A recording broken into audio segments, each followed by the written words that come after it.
On May 19, 1536, a queen knelt to be executed. But this was no ordinary death. Legend whispers a darker story, that Anne Boleyn wasn't alone on that scaffold, that she was carrying a secret, an unborn child, a male heir that could have saved her. For centuries, this rumor has haunted the Tudor legacy, a story of a king so ruthless he would murder his own unborn son just to get rid of a wife he no longer wanted. It's a shocking tale of tyranny and tragedy that's been told in books, films, and nightmares for 500 years. But is this horrifying story actually true? Was one of England's most famous queens killed while pregnant? A secret so dark the Tudors tried to bury it. Today, we separate the salacious rumor from the historical record. We're following the trail of evidence back through the centuries into the treacherous heart of the Tudor court to uncover the shocking truth.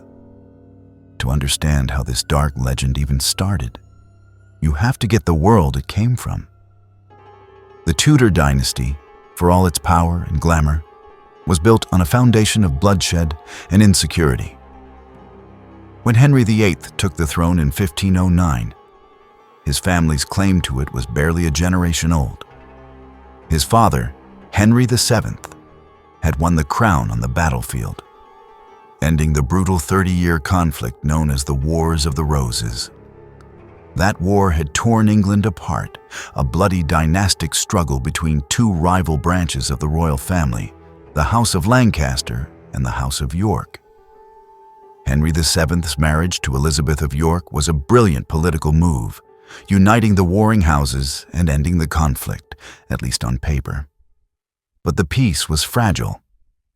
The Tudor claim was new, and there were still plenty of people with Yorkist blood who felt they had a better right to the throne.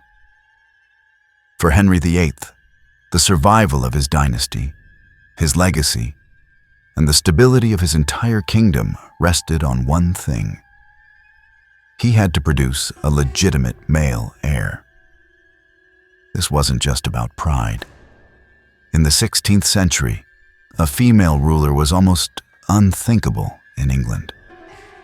The only time it had happened before, with Empress Matilda in the 12th century, it plunged the country into a civil war known as the Anarchy.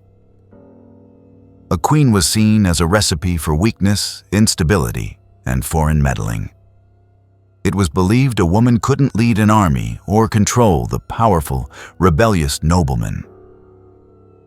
A daughter inheriting the throne would be an open invitation for rivals to make a play for power, potentially dragging England right back into civil war. Henry's anxiety was only made worse by his marriage to his first wife, Catherine of Aragon. Catherine was a Spanish princess, a devout Catholic, and a deeply respected queen. For years, Henry loved her. But their marriage was cursed by tragedy. Catherine suffered through a heartbreaking series of stillbirths, infant deaths, and miscarriages.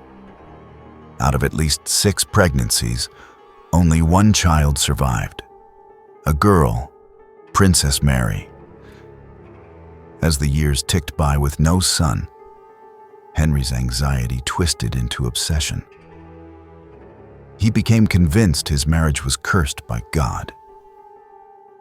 He found his proof in the Old Testament, in the book of Leviticus, which says, "If a man shall take his brother's wife, it is an impurity. They shall be childless." Catherine had been briefly married to Henry's older brother, Arthur, before his early death. And even though Catherine swore that marriage was never consummated, Henry seized on this as the reason for God's anger. For a man like Henry, who saw himself as God's chosen ruler, this was a terrifying spiritual crisis. The fate of his kingdom and the salvation of his soul were tangled together. He needed a son, and he needed a wife who could give him one. His personal desires and his political duties had become one all-consuming quest. And into this pressure cooker of dynastic desperation and religious fear stepped a new figure, a woman who promised to solve all of Henry's problems, a woman who would change English history forever. Anne Boleyn. She wasn't just a potential new wife. She was the potential mother of a king. And in the high-stakes world of the Tudor court, that made her the most powerful and the most dangerous woman in England. Anne Boleyn was unlike anyone the English court had ever seen. She wasn't some meek noblewoman happy to be a pawn in a man's game. She'd been educated in the sophisticated courts of France and the Netherlands, and she came back to England in 1522 with a sharp mind, a sharper wit, and an electrifying style. She had a continental polish that made the other court ladies look, well, boring. She dressed in the French fashion, spoke the language perfectly, and carried herself with an air of confidence that verged on arrogance. People at the time described her not as a classic beauty, but as absolutely mesmerizing. The Venetian ambassador wrote about her swarthy complexion, long neck, wide mouth, and eyes which are black and beautiful. It was this charisma that caught the eye of King Henry VIII. And Henry was a king who always got what he wanted. Soon, he wanted Anne. At first, Henry probably just saw her as his next mistress. After all, he'd already had an affair with her older sister Mary. But Anne had seen how that story ended. Mary had been used and then cast aside. Anne wasn't about to follow in her sister's footsteps. She refused to become Henry's mistress, a move that was as bold as it was brilliant. By saying no to the king, she completely captivated him. Her refusal was a direct challenge, and it only made him want her more. For years, Henry pursued her, writing a series of passionate love letters that we still have today, proof of his growing obsession. In a masterful game of romantic chess, Anne kept him at a distance. She knew her value. She wouldn't be his mistress. She would be his queen, or nothing at all. This incredible gamble turned a court flirtation into a national crisis. Henry's desire for Anne merged perfectly with his desperate need for an heir. She became the answer to all his problems. If he could just marry her, he could secure his dynasty and, in his mind, get right with God. And this kicked off a chain of events that would shatter Europe. Henry demanded an annulment from Pope Clement VII. But the Pope was stuck. He was basically the prisoner of the Holy Roman Emperor, Charles V, who just so happened to be Catherine of Aragon's powerful nephew. For 7 long years, the Pope stalled, trapped between the King of England and the Holy Roman Emperor. As the years dragged on, Henry ran out of patience. Anne and her supporters, who were sympathetic to the growing Protestant Reformation, pushed for a more extreme solution. If the Pope won't grant the annulment, they argued, then Henry should just break with the Pope entirely. 2 brilliant and ruthless men, Thomas Cranmer and Thomas Cromwell, gave Henry the religious and legal cover he needed. The plan was revolutionary. Henry would declare himself the supreme head of the church in England, cutting ties with Rome after 1,000 years. He would grant his own annulment. This plunged England into chaos. Friends of the king, like the great Sir Thomas More, were executed for refusing to go along with it.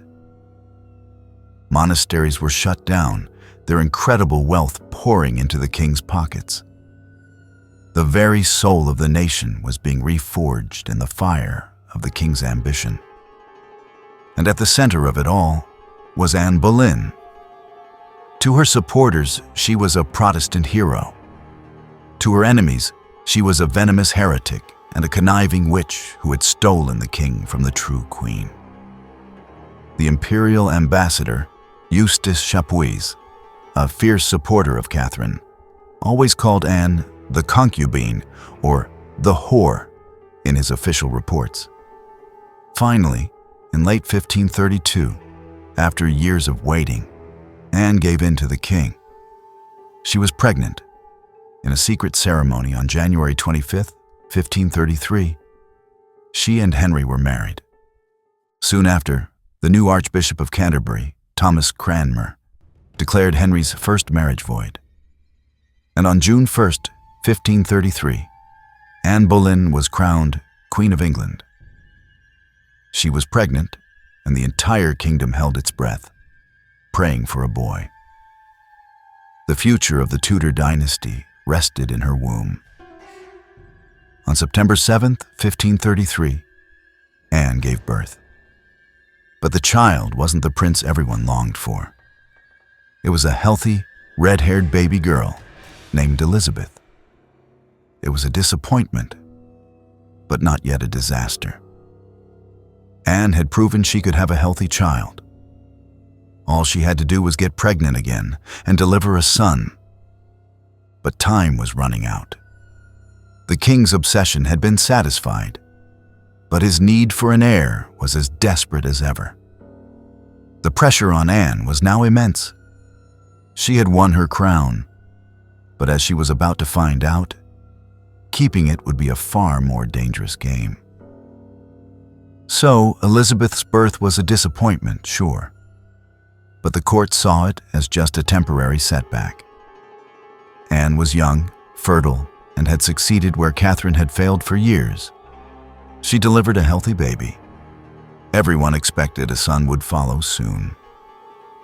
By early 1534, Anne was pregnant again. A court servant wrote excitedly to a friend that the queen had a goodly belly, and Henry, sure that his prince was on the way, ordered a magnificent cradle. But what happened to this pregnancy is a bit of a mystery. By late summer 1534, something had gone wrong. Anne's great enemy, Ambassador Chapuis, wrote in September that, since the king began to doubt whether his lady was enceinte or not, he has renewed and increased the love he formerly had for a beautiful damsel of the court. The official records are silent. There's no mention of a miscarriage or stillbirth.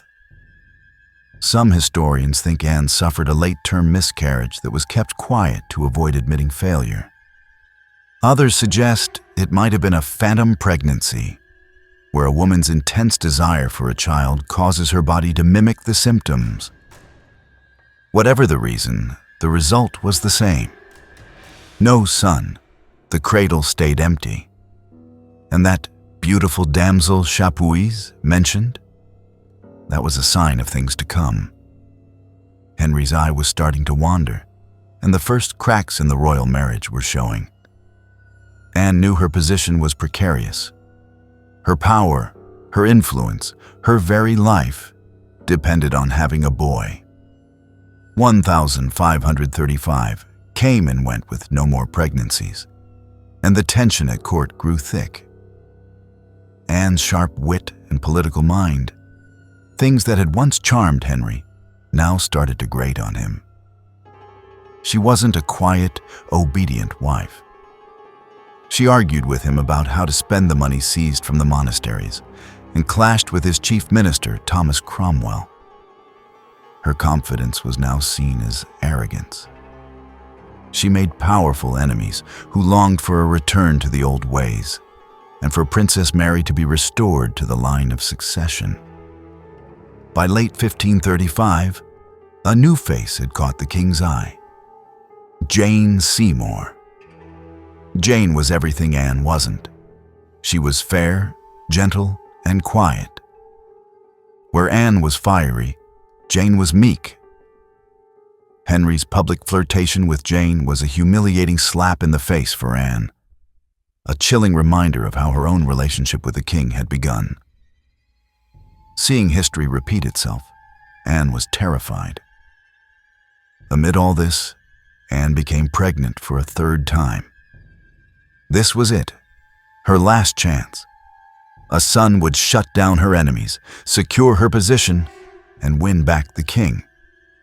Everything was riding on this child. Then, on January 24th, 1536, disaster struck. During a joust, King Henry, who prided himself on his athletic skill, took a catastrophic fall. He was thrown from his armored horse, which then fell on top of him. The king lay unconscious for 2 hours. The court thought he was dead. Panic ripped through the palace. If the king died without a male heir, England could spiral into civil war. When the news reached Anne, who was about 3.5 months pregnant, the shock was overwhelming. 5 days later, on January 29th, the very day her old rival, Catherine of Aragon, was being buried, Anne went into premature labor. She miscarried. The accounts from the time are heartbreaking. Ambassador Chapuis reported that the Queen had an abortion, which seemed to be a male child. She had been carrying her savior, a prince, and she had lost him. This wasn't just a personal tragedy. It was a political cataclysm. Henry's reaction was cold and brutal. His grief quickly turned to anger. When Anne tried to explain that her shock over his accident had caused the miscarriage, Henry was unmoved. According to Chapuis, he told her with chilling finality, "I see that God will not give me male children." He then reportedly told a courtier that he had been seduced into the marriage by witchcraft and that he now considered it void. This was the moment the tide turned against her for good. The miscarriage didn't create her vulnerability, it just exposed it completely. It was the final nail in the coffin for a king who was already looking for a way out. Her enemies, led by the calculating Thomas Cromwell, saw their chance. Henry's desire for Jane Seymour now had a divine justification. He could frame it as God's will. The whispers against the Queen grew into plots. Anne Boleyn had lost more than a child. She had lost her only shield. And now she was defenseless. The 4 months that followed Anne's miscarriage were a masterclass in political annihilation. With the king's protection gone, Anne's enemies moved in for the kill. The Queen, who had once been the center of the universe, now found herself totally isolated. A chill fell over the court. People who once begged for her attention now avoided her gaze. She was a woman marked for death. Thomas Cromwell, the man who had engineered Anne's rise, now engineered her fall. A brilliant and ruthless politician, Cromwell likely saw that Anne was now a political liability. She was unpopular, she clashed over policy, and most importantly, she had failed to produce an heir. By helping the king get Jane Seymour, Cromwell could eliminate his rivals and secure his own position as the king's top minister. The plot took shape in April 1536. Cromwell launched a secret investigation, a fishing expedition for any piece of gossip that could be twisted into a weapon. His agents began interrogating people in Anne's inner circle. They were looking for evidence of adultery, which for a queen was high treason. Why? Because a queen's affair cast doubt on the legitimacy of the royal children, a crime against the state itself. The first to be arrested on April 30th was Mark Smeaton, a young musician from a humble background. He was taken to Cromwell's house for questioning. What happened there is a dark stain on Tudor justice. Smeaton was almost certainly tortured. Under duress, he confessed to having slept with the Queen. His confession, extracted through pain and fear, was the flimsy cornerstone of the whole case. But it was enough. It opened the floodgates. The very next day, May 1st, was the May Day joust. The king and queen sat together, a final public performance of a dead marriage. In the middle of the tournament, Henry got a message. His face changed. He stood up and left without a single word to his wife. Anne would never see him again. The next morning, the storm broke. Anne was arrested and told the charges: adultery with multiple men, including Smeaton and several prominent gentlemen of the court. And most shocking of all, she was accused of incest with her own brother, George Boleyn. The charges were a grotesque fantasy, designed to be as shocking as possible. The incest charge, in particular, was meant to paint Anne not just as an adulteress, but as an unnatural monster. Anne was taken by barge to the Tower of London, the same fortress she had left in triumph for her coronation just 3 years earlier. As she entered through the Traitor's Gate, the reality of her situation must have hit her like a physical blow. She was no longer a queen. She was a prisoner. In the Tower, her behavior was erratic. She swung between hysterical laughter and tears, fiercely protesting her innocence one moment and falling into despair the next. She seemed to think it was all a terrible mistake, that if she could just talk to the king, he'd see the truth. She was tragically wrong. Henry had already moved on. While Anne was locked away, he was openly courting and celebrating with Jane Seymour. And the trials? They were a complete joke. The men were tried first. A broken Mark Smeaton pleaded guilty.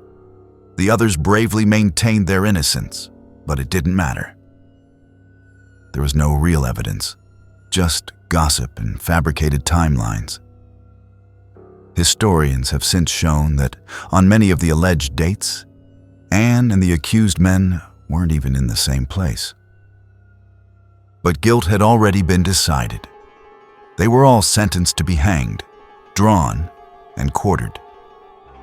Then, on May 15th, it was Anne and George's turn. They were tried by a jury of their peers, a jury packed with their enemies, including their own uncle, the Duke of Norfolk, who presided over the trial. When it was her turn, Anne stood to face her accusers. Dressed in black, she was the picture of composure. She calmly and intelligently refuted every ridiculous charge. She maintained her innocence and her loyalty to the king. But it was a performance for history, not for justice. The verdict was a foregone conclusion. Guilty. The Duke of Norfolk, his voice trembling, pronounced the sentence. She was to be burned at the stake or beheaded at the king's pleasure. Upon hearing this, Anne didn't beg for her life. She simply maintained her innocence in the eyes of God. Even her most bitter enemy, Eustace Chapuis, had to admit the whole thing was a sham. He wrote that Anne was condemned upon presumption and certain indications without valid proof or confession. Even a man who hated her could see this wasn't justice. It was a political assassination. So we come to the heart of the mystery, the core of this dark legend. Was Anne Boleyn pregnant when she was executed? It's a story that adds a final, gruesome layer to Henry's cruelty, suggesting his hatred was so deep he would knowingly kill his own unborn child, potentially the son he craved, just to be rid of her. It's a powerful rumor. But to find the truth, we have to act like historical detectives. First, let's look at the law. In Tudor England, there was a legal right known as pleading the belly. A condemned woman could claim she was pregnant to delay her execution. A jury of matrons, a panel of experienced women, would then examine her. If they found she was quick with child, meaning the fetus's movements could be felt, her execution would be postponed until after the birth. For a queen, of all people, to be denied this right would have been a shocking breach of law. Anne was a smart woman. She would have known about this. If she were pregnant, it would have been her last and only card to play. Yet, she never did. At no point during her trial or imprisonment did she ever claim to be pregnant. Next, we have to look at what people were saying at the time. The days between Anne's arrest and execution were the subject of intense gossip all over Europe. Ambassadors and chroniclers documented every rumor, and the most valuable accounts come from her greatest enemy, Ambassador Chapuis. Chapuis hated Anne and was meticulous about reporting any news that made her or Henry look bad. He wrote about her miscarriage in January. He wrote about his doubts about her guilt at trial. He wrote about her final days and her courage. But in all of his detailed hostile reports, there is not one single word about her being pregnant at the time of her execution. If such a huge scandal was even whispered, the king's greatest critic would have screamed it from the rooftops. His silence here is deafening. No other contemporary source, not a single one, mentions a pregnancy. And think about Henry VIII himself. His entire life was defined by his all-consuming quest for a male heir. He broke with the Catholic Church and risked civil war just for the chance of having a son. The idea that he would execute a wife who might be carrying that very son just doesn't make sense. Sure, he was infatuated with Jane Seymour, but his need for an heir was stronger. He'd waited 7 years for Anne. He could have waited a few more months to see if she'd deliver a prince. So if the evidence isn't there, where did this powerful story come from? The trail leads to a man named Nicholas Sander, a Catholic propagandist writing decades later, during the reign of Anne's daughter, Queen Elizabeth I. Sander was a Catholic exile who hated the Protestant Reformation and everything Anne stood for. His book, published in 1585, was basically a hit piece designed to make Elizabeth II look illegitimate by trashing her mother. Sander is the source for many of the most monstrous myths about Anne. He was the first to claim she had 6 fingers and a giant mole on her neck. He painted her as a deformed, promiscuous witch. Sander's book created fertile ground for these myths to grow. His fictions were repeated as fact for centuries. The specific rumor about a pregnancy on the scaffold seems to have taken hold much later, pushed by authors who were either drawn to the drama of it or who misinterpreted sources. For example, some historians have pointed to a letter from Henry in April 1536, where he expressed hope that God would send him sons, twisting it to mean he knew Anne was pregnant. But that was just a common platitude at the time. In the end, the story of the pregnant execution is a myth. It's a legend born from political propaganda and fueled by our love for a dramatic, macabre story. It makes a tyrant king even more monstrous and a tragic victim even more tragic. But the historical evidence is clear. There is no credible source to support the claim that Anne Boleyn was pregnant when she died. The truth of her story is dramatic enough without it. In a final, strange act of what some saw as mercy, the king spared Anne from being burned at the stake. He also spared her the clumsy work of a local axeman. Instead, he paid to have an expert swordsman brought over from France. A sword was considered a cleaner, quicker, and more noble instrument of death, a small nod to the rank she once held. On the morning of May 19th, 1536, Anne Boleyn was led to a private scaffold built on the Tower Green. A public execution was seen as too risky. Her death was to be witnessed by a select crowd of several hundred people, counselors, officials, and other notables. She was dressed elegantly in a dark gray gown trimmed with ermine. She didn't walk like a broken woman, but with the composure of a queen. She climbed the scaffold, showing no fear. Her ladies-in-waiting were weeping, but Anne was calm. She turned to face the crowd for her final performance. Her last words weren't a confession or an angry condemnation of the king. To attack the king would have been treason and could have put her daughter Elizabeth in danger. Instead, her speech was a masterclass in diplomacy.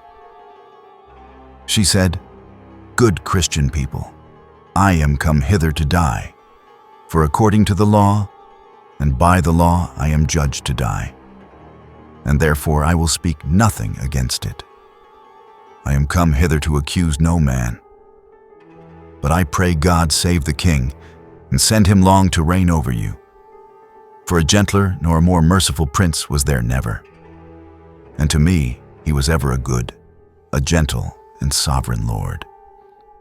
This praise of the king, so jarring to us now, was a required act of submission. But then she subtly made her case. "If any person will meddle of my cause, I require them to judge the best." It was a quiet plea for history to look deeper, to find the truth behind the lies. After her speech, she knelt down, not on a rough block, but on the straw. Her ladies removed her hood and covered her eyes with a blindfold. As she prayed aloud, "To Jesus Christ I commend my soul. Lord Jesus, receive my soul." The swordsman needed a distraction. He reportedly called out, "Boy, bring me my sword." As Anne turned her head slightly at the sound, he swung the blade. It was over in an instant. One clean stroke. A cannon fired from the tower walls, the signal to the king, waiting miles away, that he was free. Free to marry Jane Seymour, which he did just 11 days later. The aftermath was as cold as the execution itself. No royal coffin was waiting. Anne's body and head were placed in an old arrow chest and buried in an unmarked grave in the Tower's chapel. Henry VIII tried to erase her from history. Her portraits were taken down, her emblems removed, her name forbidden. He wanted it to be as if Queen Anne had never existed. But he couldn't erase her legacy. He couldn't erase the English Reformation she helped start. And he couldn't erase her daughter, Elizabeth, the little girl who would one day take his throne and become one of England's greatest monarchs. The living proof of Anne Boleyn's triumph and her tragedy. So let's go back to our central question. Was a queen executed while carrying her heir? The historical verdict is clear. No. The story of Anne Boleyn's pregnant execution is a myth, born from political propaganda designed to demonize a queen and her legacy. So why has it stuck around for nearly 500 years? The reason is simple. It's a great story. The myth endures because it speaks to a deeper truth about the Tudor court. Its brutality, its paranoia, and its capacity for breathtaking cruelty. It makes a monstrous king even more monstrous. It makes a tragic victim even more tragic. It captures the life and death game of dynastic politics in one horrifying image. But by focusing on the myth, we risk missing the truth of Anne's real and incredible legacy. Her true story doesn't need any embellishment to be powerful. Anne Boleyn was not just a victim. She was an agent of change, a woman of incredible ambition and courage in a world built to hold her down. She was a key player in the English Reformation. Her refusal to be a mistress directly led to England's break with the Roman Catholic Church, an event that fundamentally reshaped the nation. It was a revolution, and Anne Boleyn was at its center. And then, there is her most enduring legacy of all, her daughter. It's one of history's greatest ironies. In his obsessive quest for a son, Henry VIII cast aside 2 wives and executed one, only to be succeeded by the very daughters he had rejected. Anne's daughter, Elizabeth I, the child of a marriage declared invalid and a mother executed as a traitor, would go on to rule England for over 44 years. Her reign is remembered as a golden age. She became everything her father had wanted in a son, a strong, wise, and beloved ruler who secured the Tudor dynasty. In her daughter's magnificent success lies Anne Boleyn's ultimate vindication. The story of Anne Boleyn is a powerful reminder that history is often a battleground, where the truth can be buried under centuries of rumor. What other historical legends do you want us to investigate? Are there other dark tales or unsolved mysteries you think deserve a closer look? Let us know in the comments. And if you want more deep dives into history's biggest secrets, don't forget to subscribe so you never miss an investigation.